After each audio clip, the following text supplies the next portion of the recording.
Welcome, everybody, and thanks so much for joining us today. What a great day for the district and doing our training and inspiring club leaders for this next coming Rotary year. And one thing I really want to point out, because we're focusing on district grants today, is how much we appreciate those of you who will be the grant author, stepping up in service to your club and taking care of those district grants this year. And on behalf of the full team, we really look forward to working. We look forward to working with you. We have, as Cindy said, a very full hour ahead of us today, so we're going to have to just jump right in. I want you to know that this session is recorded and it will be posted on the DACDB district landing page, probably 2 or 3 days. It'll take me a little bit to get it edited and I'll put it up. I will also be putting up the PowerPoint slides that I'm sharing today. So you don't need to be taking pictures of the screen. You don't need to be taking pictures of the screen or writing down a lot of notes because it will all be there for you. I really just want you focusing on the content today.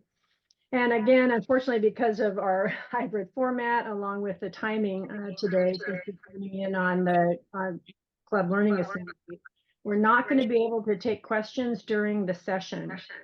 So for those of you in Cottage Grove, I encourage you to write them down and then just stay focused on the presentation. And for those of you who are joining us on Zoom, go ahead and put them into the chat box and we'll take care of it that way.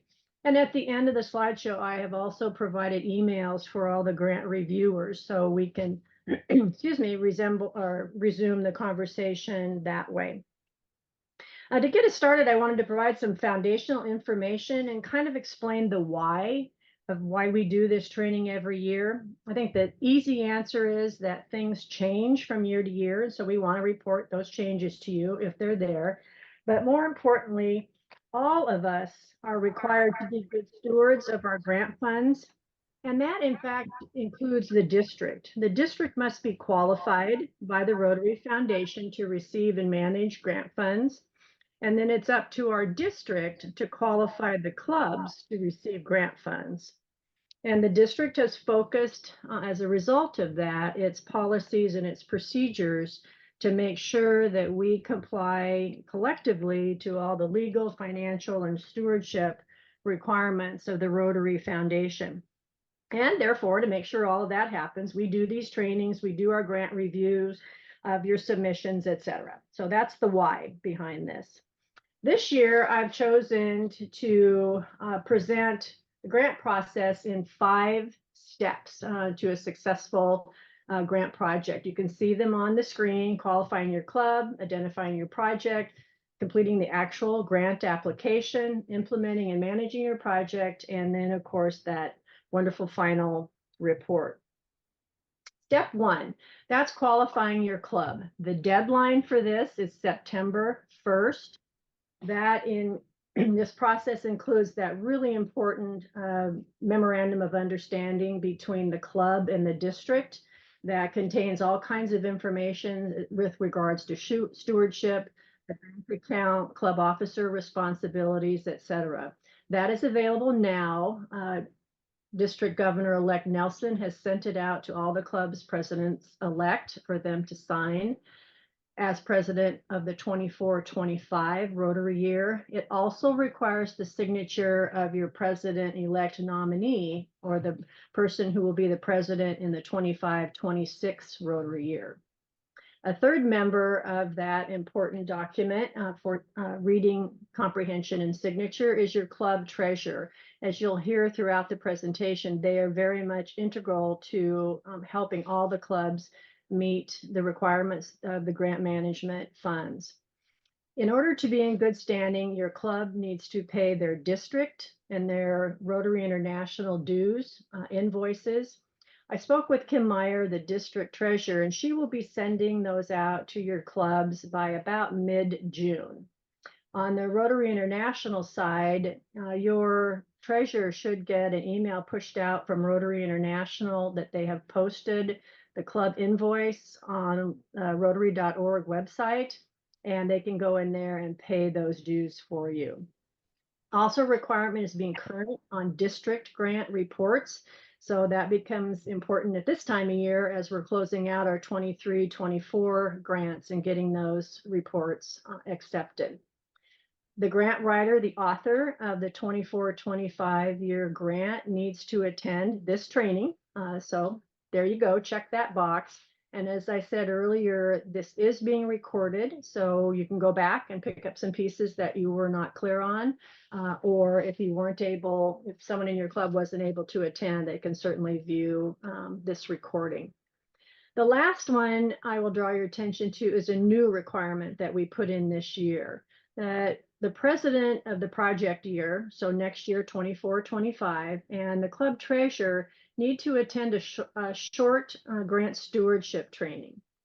Now, because nobody knows about this, and because this is a new requirement and this is a bridge year, I will be notifying your treasurers. Probably the date will be set in June. And if you're in today's audience, either in Cottage Grove or on the Zoom call as a president-elect coming into next year, that also meets that qualification. The secretary also gets a notification from Rotary International. Okay, Tim is just saying someone said that the secretary obviously gets a notification. So thank you that the dues are ready for payment.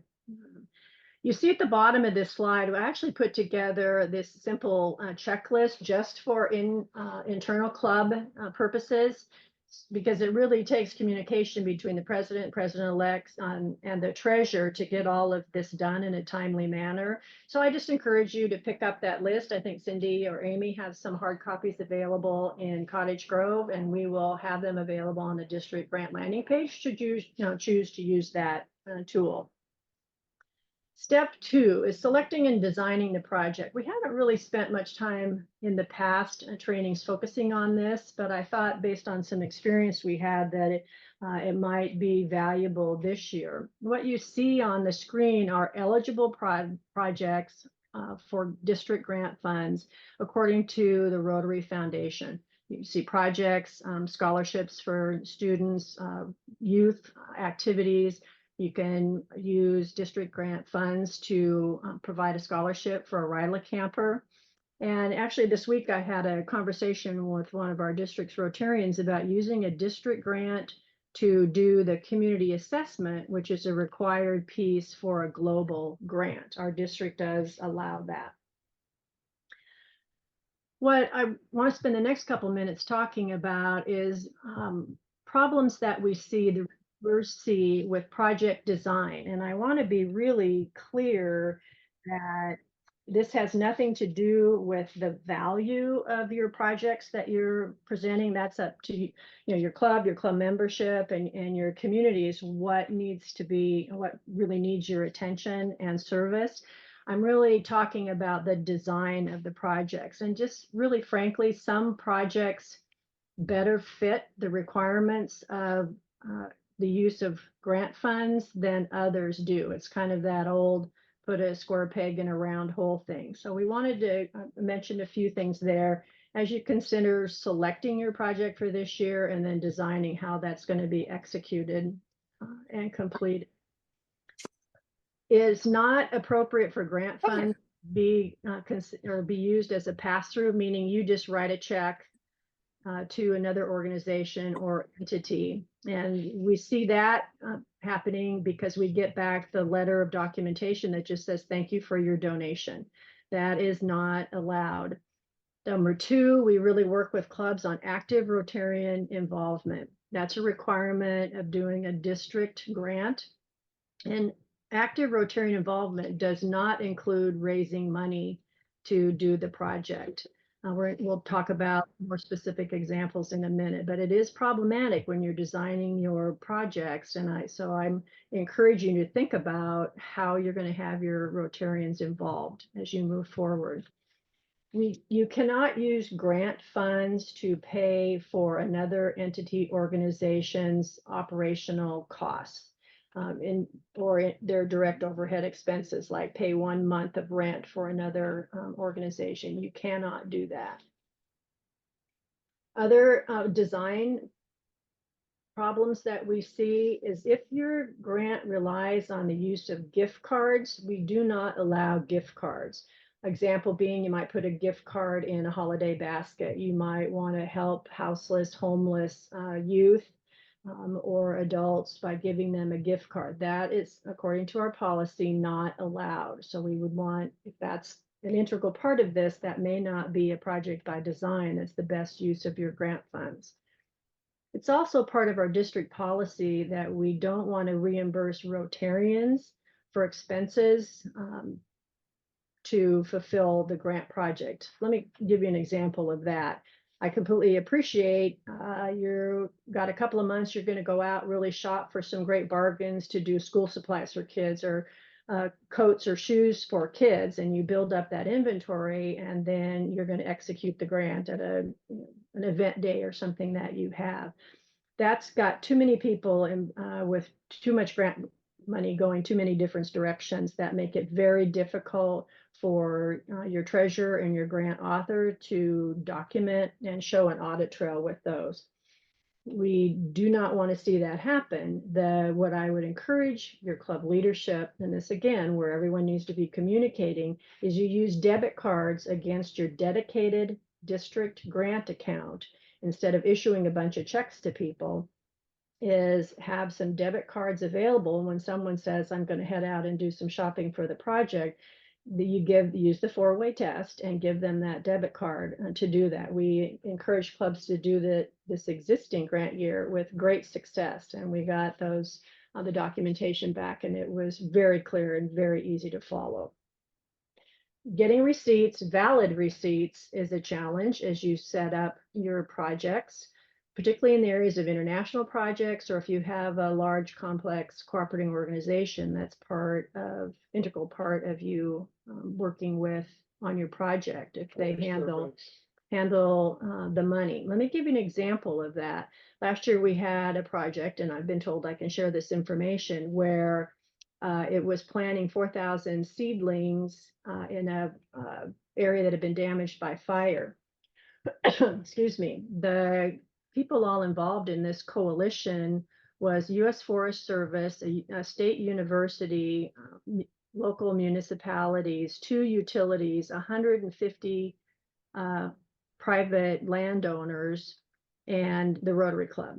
It was a great project. Again, not making a statement against that. It made it very difficult when other people were handling the grant money, and it was a consortium of that size for the Rotary Club to get the necessary valid receipts. Might be better just to donate the money from the club. Yeah, there's some other options there to support that.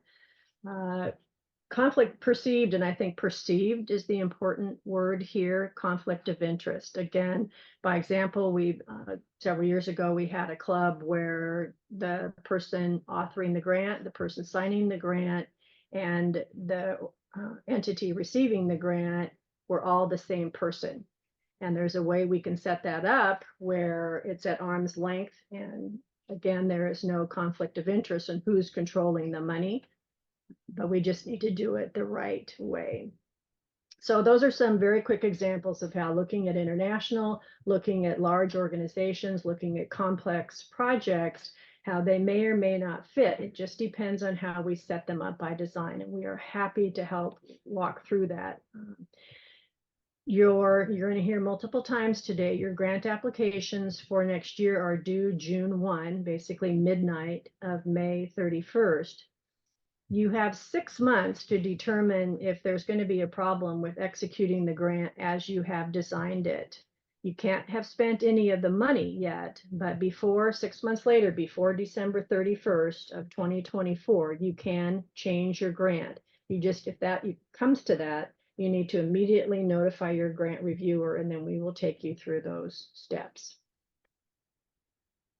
Okay, step 3. So we've worked on qualification, you've selected and designing your project, and now you're ready to actually fill that application out online on DACDB, or the district and club database. We met, the executive committee for the foundation in our district met a couple weeks ago, and for the 24-25 grant year relative to district grants, we didn't make any changes. It's going to be a 1-to-1 match. meaning $1 of club money gets you $1 of district designated funds. The maximum is $2,000. So that will give you a $4,000 project. You don't have to spend all that, but you have up to $2,000 for a $4,000 project total.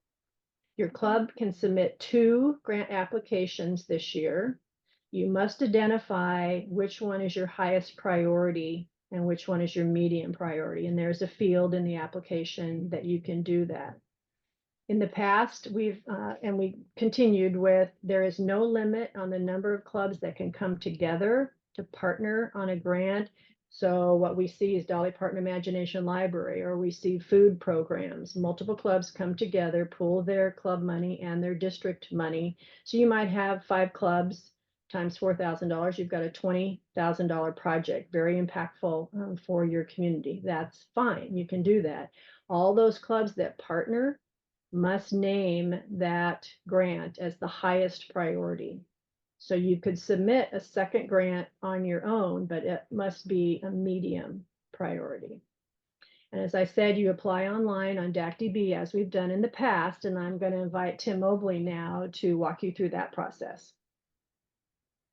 Greetings. I am not going to do a detailed how-to. I'm going to hit some highlights on how-to.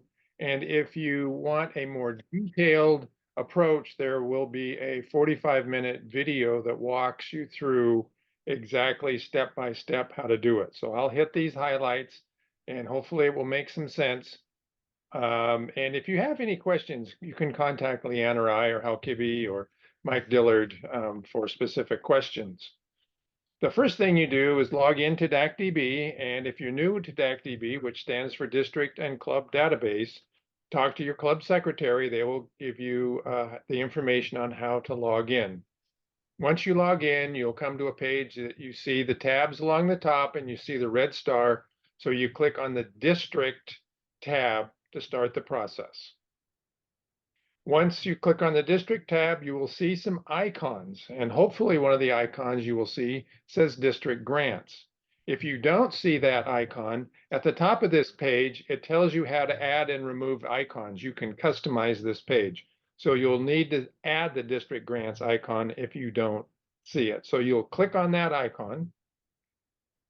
The next thing that will happen is critical.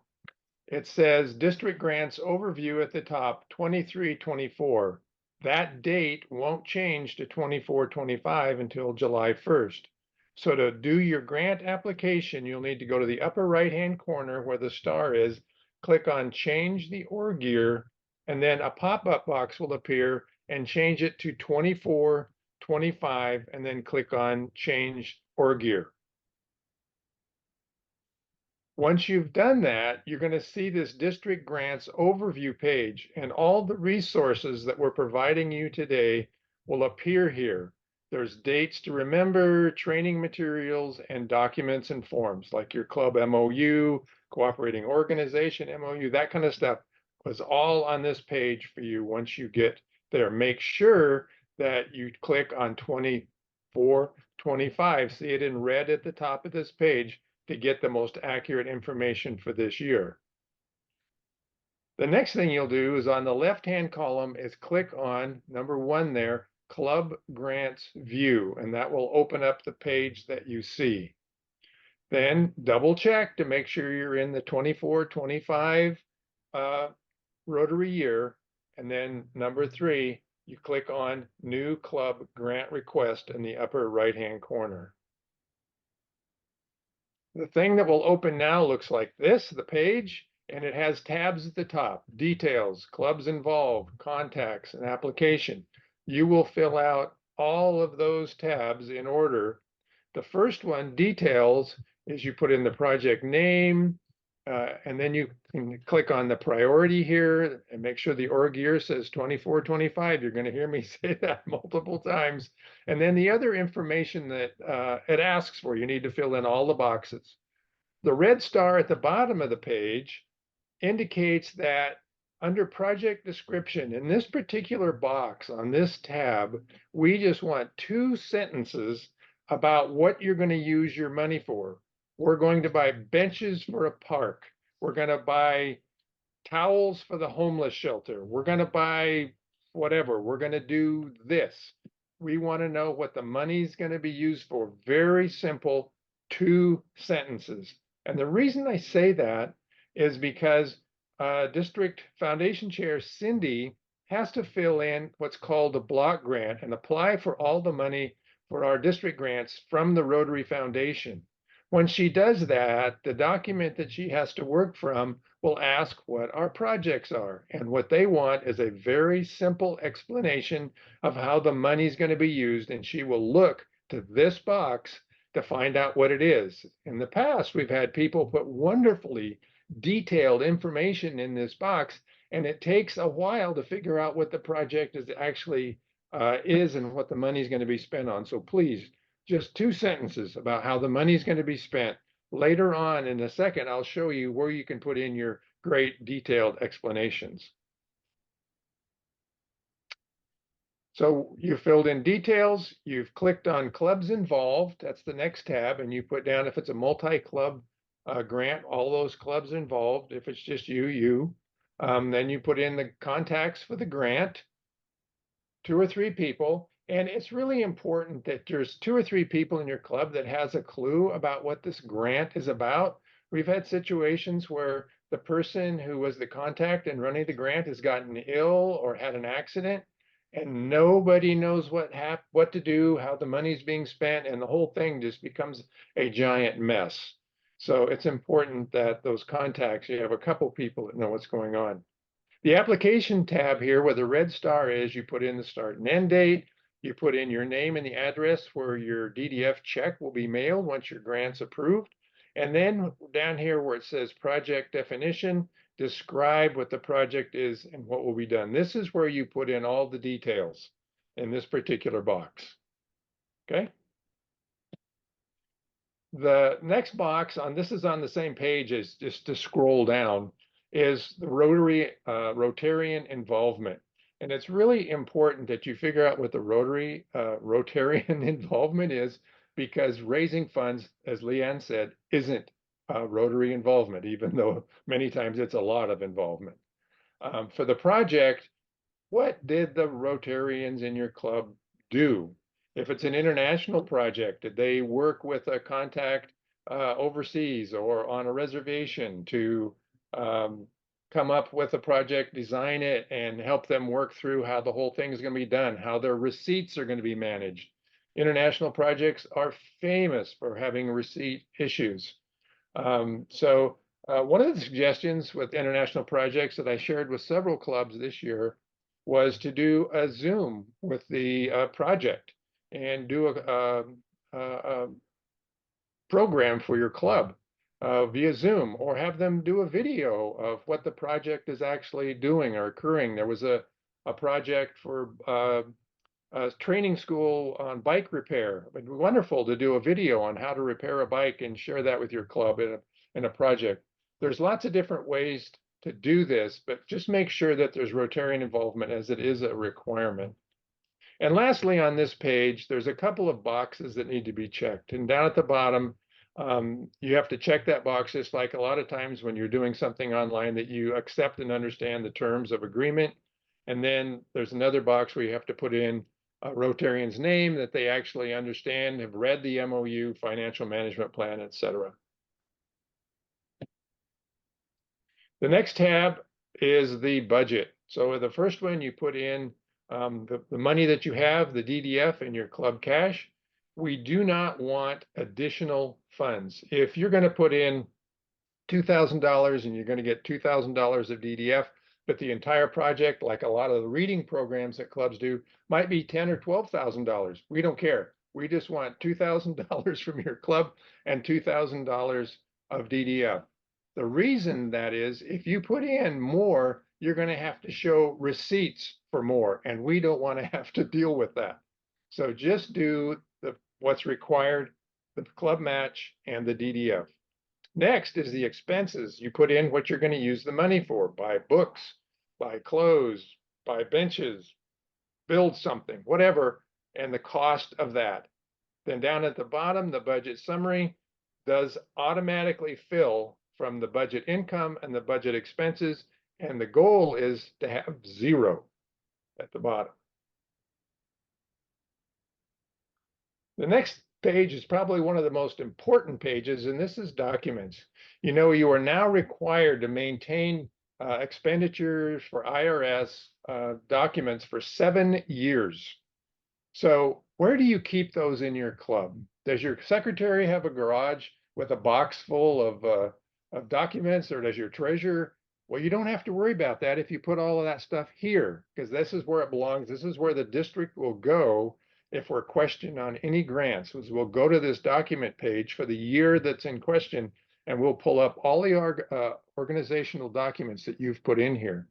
So you're required initially to be qualified to start with a beginning bank statement. That's July 1st, how much money is in your district grants account. This is where you'll put your cooperating organization MOU if you have one, or if you just have a letter of approval. Leanne's going to talk about that a little bit later. That's where this would go. You also need to send your club MOU to Hal Kibbe, but I would also encourage you to put a copy in the documents section here. And as you go through the grant, filling out the forms and keeping track of what's going on, I would really encourage you to just take a moment to upload that stuff to the documents page, and you have it and you don't have to worry about it looking it up later. Also, one other recommendation is put notes on things that you load into this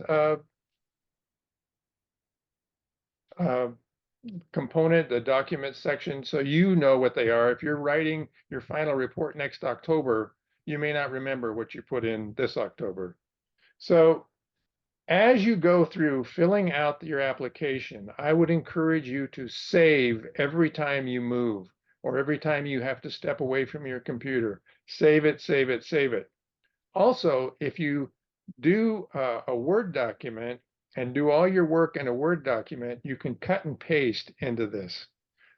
So it's much easier if you have a backup that way. Okay, Leanne?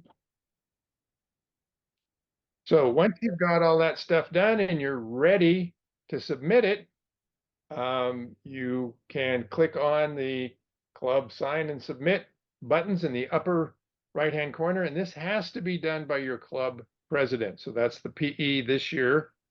Right, we'll submit it. And they have all been preloaded as authorized signers into DACDB, so that shouldn't be an issue.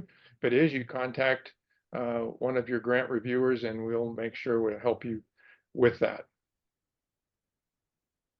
Thank you, Tim. So kind of taking a breath here. So what we've done, step 1 is you need to qualify your club with all those points that were mentioned. Number 2, you've selected your grant project and making sure that it aligns with the design elements that I talked about.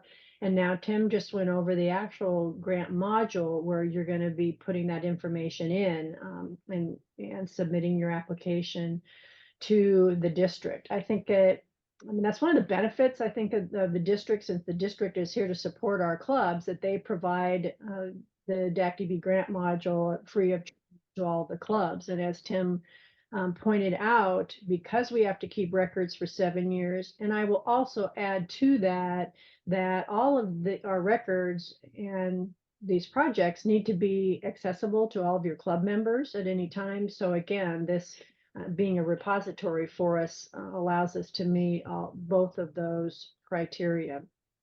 So again, you've got many people involved in selecting your project. The president-elect, and your treasurer need to complete the MOU and send that in to the district.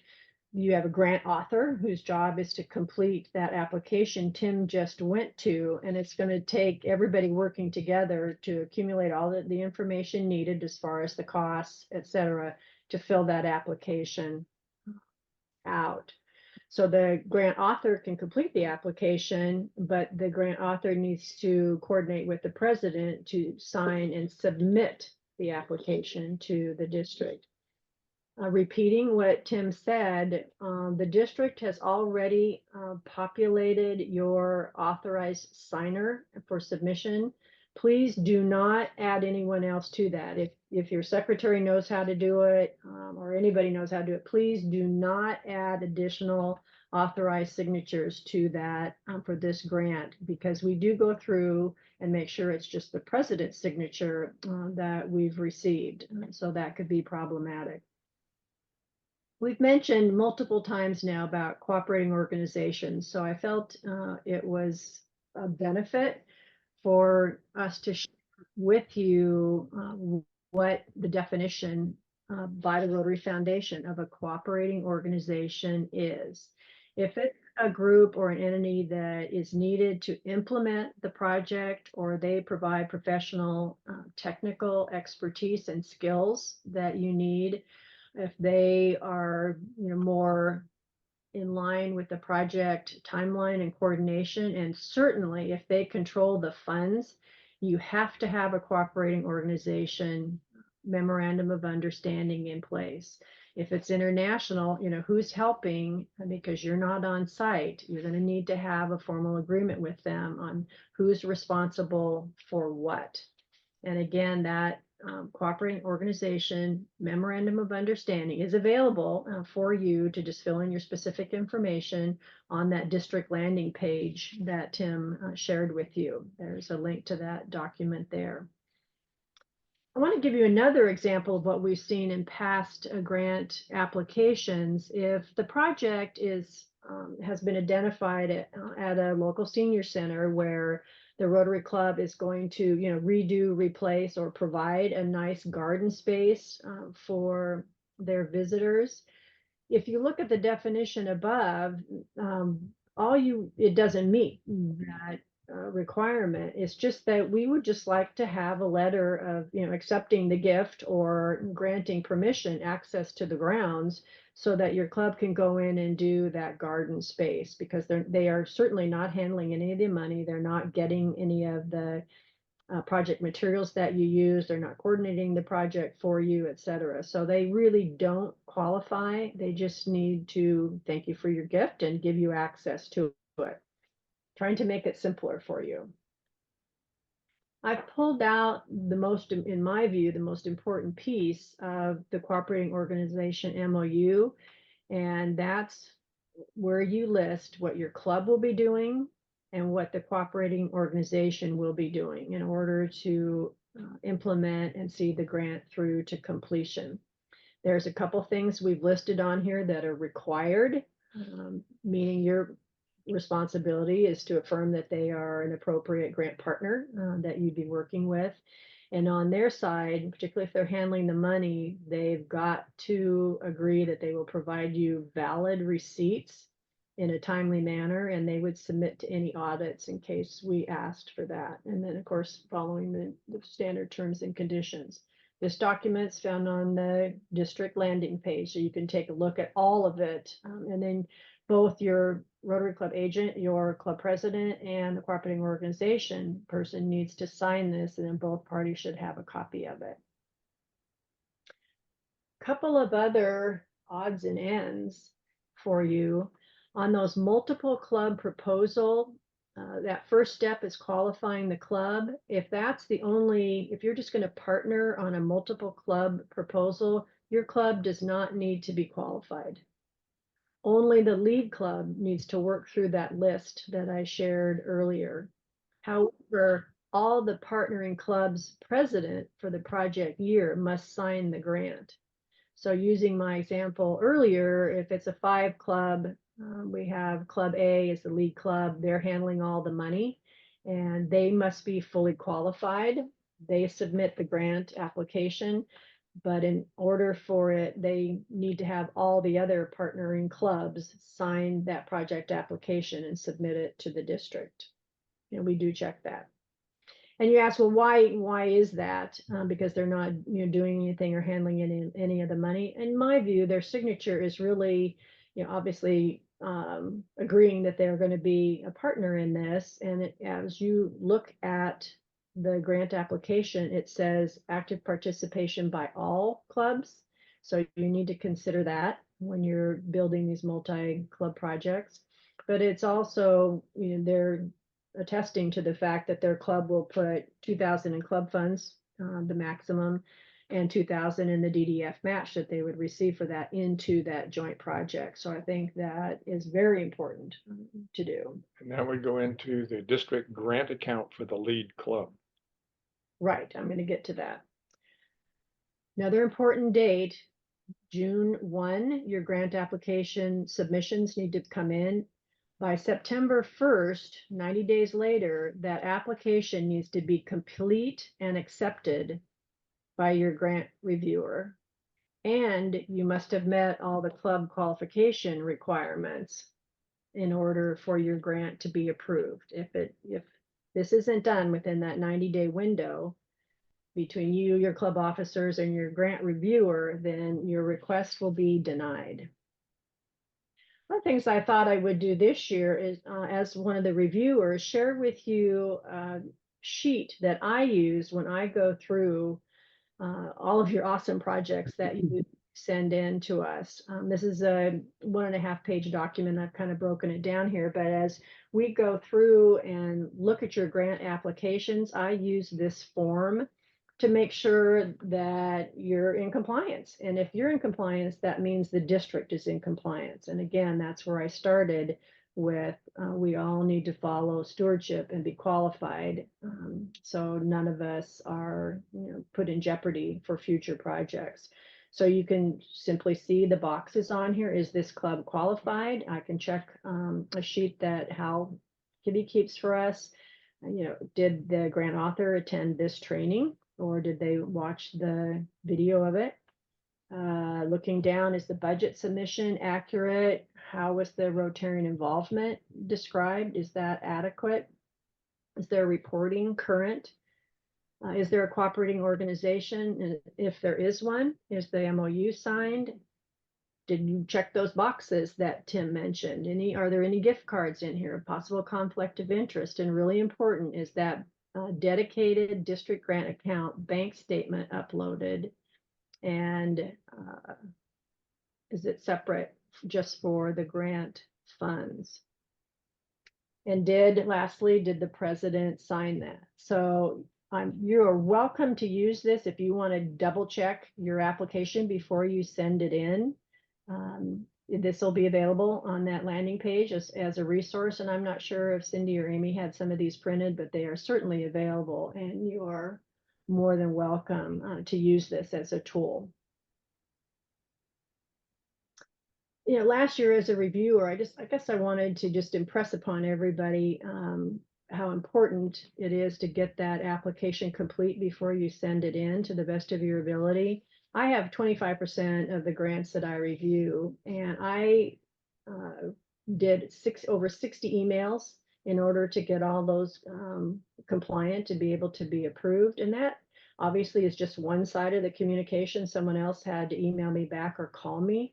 So we're really trying to be proactive and helping support you with all of our checklists and this training to get this done much more timely fashion to limit everybody's extra work that's coming into this. Again, important, if it's not done by September 1st, then the grant application will be rejected. And until you have a complete project accepted, you cannot spend the grant money, spend any money. Okay, so those are our first steps. We're getting qualified, we're selecting our project, we're getting that grant application going. Step 4 is actually the implementation and the management of your project. For me, this timeline starts when the grant has been approved, the money is received by the district from the Rotary Foundation, and the checks are available of the district designated funds and are sent to you at that address that you have supplied on the grant application.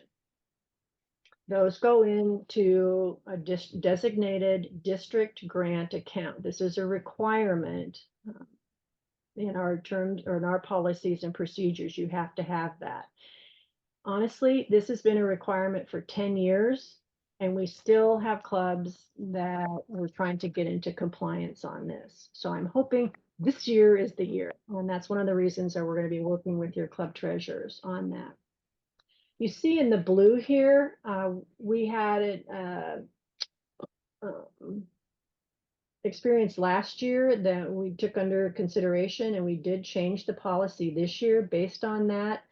If your club has a dedicated account set up for a large project, much larger than just the district grant monies that you will be managing, it's a skate park, it's an all abilities park, it's kids play fountain, whatever those larger projects would be, where it is just for a single project.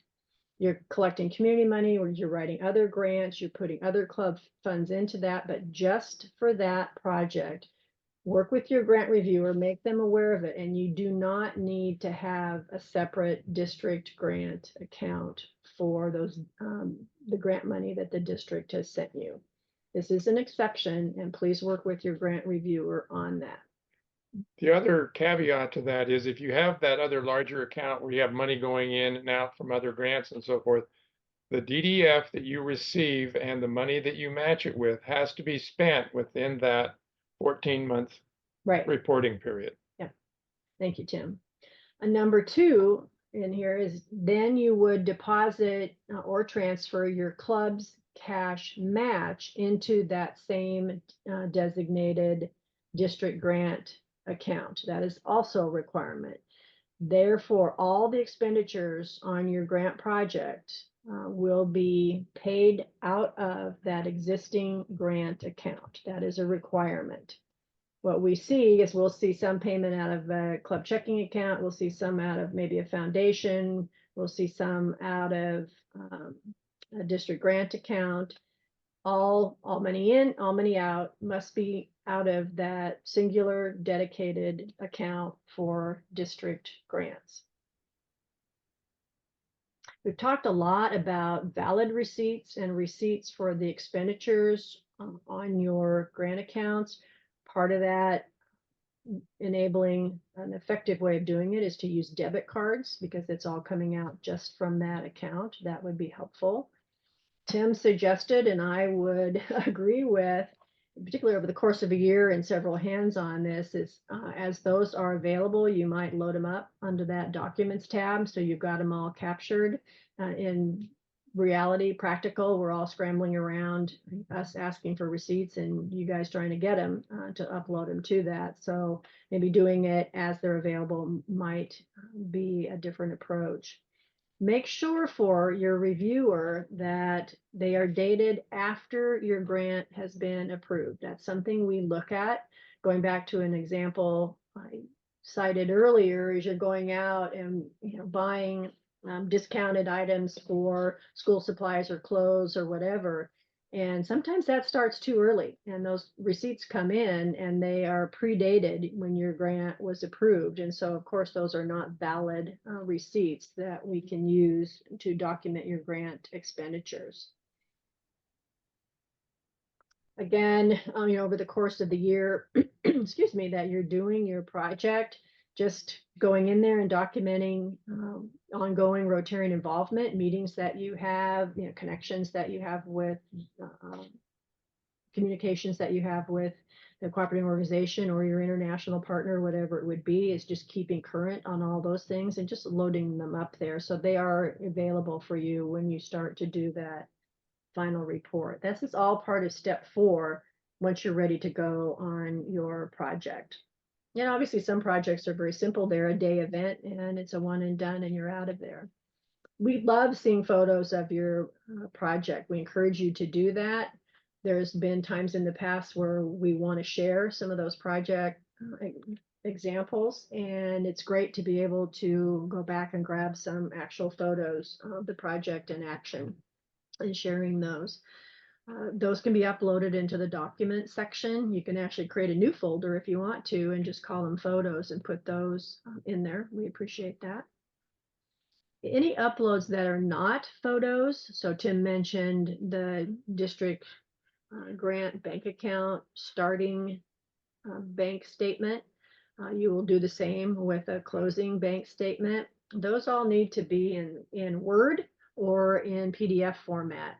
We have tried and we just can't make picture images, JPEG images work. And it's the easy way to take a picture of a receipt and then upload that. But on our end, I've seen them as small as an inch square, and obviously of no help. You can export your JPEG and save it in a PDF format, and we should be able to look at that. But you take a look at it first and make sure if you can read it, then we can read it. I'm going to take a breath here, and hopefully those of you joining us live in Cottage Grove had had an opportunity to sign the attendance sheet that, excuse me, that Cindy was circulating.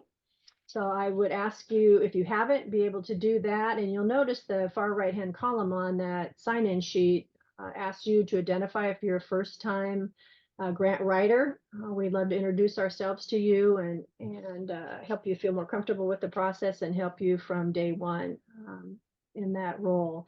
For those of you who are joining us online, I send you to the chat box right now to put your name and your club information in there. Both of those are two needed pieces of information so we can document that you have completed the training. And I would ask you, if this is you're going to be the grant writer for the first time this year, to identify yourself, just so for the same reasons that we can reach out and support you. Step 5 is that final report. District grants are by design should be, short-term projects, a year or less to be executed. And so it does come up really quickly, as Tim said, about this time of year when we start looking at finalizing this year's current reports and getting ready to submit the new applications. On the final report tab that Tim pointed out to you, it takes you through some questions about the project, about who the beneficiaries were, describe the active Rotarian participation and that of any cooperating organization if the project required one. Where we particularly see problems is on question number 1. I want you to look at the questions in red that are there, and those are the ones you need to be answering. On question 1, DACDB populates for you that cell that's there. So it brings over your entire project description for you. So it looks like you're done. But in red, it's asking you on question number 1, when was the start date? What was the stop date? What did you actually do? What problems did you have, in finishing up the grant as you intended for it to be? So just scroll down, leave the description that's there, and just type in for us final report, and then just answer those questions in red. Then again, who are your beneficiaries? How were they helped? How many of them? I'm fine with under describe Rotarian participation, just make it, bullets, or make it 1, 2, 3, 4, 5, put in something simple there, but succinct on what exactly your Rotarians did. I am really big for starting with the end in mind. So now knowing what is required on that final report can help you set up that step 2, set up for selecting and designing a project that really fits the requirements of a Rotary District grant. So consider these things because you will be asked when it's time to do the final report. Tim talked about using the expense tab, where you are asked to put the receipts in, what did it cost, and then in the second section you're asked to put in the payments and how you paid for those. If you have so many that part of the final report is difficult, and just use a spreadsheet. We're fine with that, and then just upload the spreadsheet. It's going to be the same thing. Here were the costs, here were how we paid for them, and then those will all add up to $4,000. I keep using that as the example. And then we have that for documentation purposes. That's fine. Again, if you're unsure, talk with your grant reviewer. before you get there. We're going to need, images of the receipts, images of your payments. So again, that's where you're going to be proficient at putting those up there and providing that information to your reviewer. Again, if you have any questions, concerns, it doesn't seem to be working, you're not finding some of the things that we told you were there, please reach out to your grant reviewer sooner than later. That's what we're here for. We want to help you expedite this through the process and get the money into your hands as soon as we can so you can do these wonderful projects. Here's another date for you to remember. Final reports must be submitted by December 1st of the following Rotary grant year. So what does that mean? So let's take this year's, the 23-24 grants that you are now completing. The final report for this current year is due December 1st of 2024.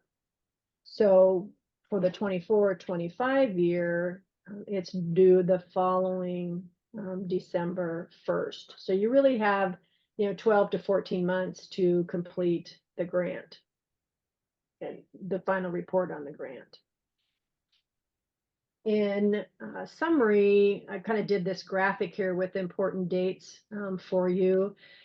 Really now your drop down dead date is September 1st. You can be qualifying your club. So getting that MOU stuff in, making sure you've got a district dedicated grant account set up with your club treasurer, particularly if they're new, having them attend that training that I will be doing, looking at, sorting out which projects are the best fit and what your club wants to make a priority for this grant year. Writing that grant application, we're kind of sitting on that, May to June is when we see people doing that with the deadline, I'll say May 31st there. Then you have the 12 months to implement and complete the project and submit that final report to us no later than December 1st of 2025 for this year's coming grants. I inserted in there December 31st of this year. That's that date I referred to earlier when you need to change your project. If what you originally started with back at June 1 is just problematic for whatever the reason is, and if you need to change it, you need to immediately contact your reviewer. And what we do is we reach out to Cindy as the foundation chair and coordinate that, because we have to get final approval for you to change through the Rotary Foundation, our grant officer there. So it's quite a process. And the bottom line is, if you're unable to do that and you miss that deadline, you will be asked to return the district designated funds back to the district. And nobody wants to see that happen. We hate it when we have to do that and return the money to the pool. So please don't do that. So I'm looking at our time, Amy. I think we are up. This has been a very fast hour. And my last comments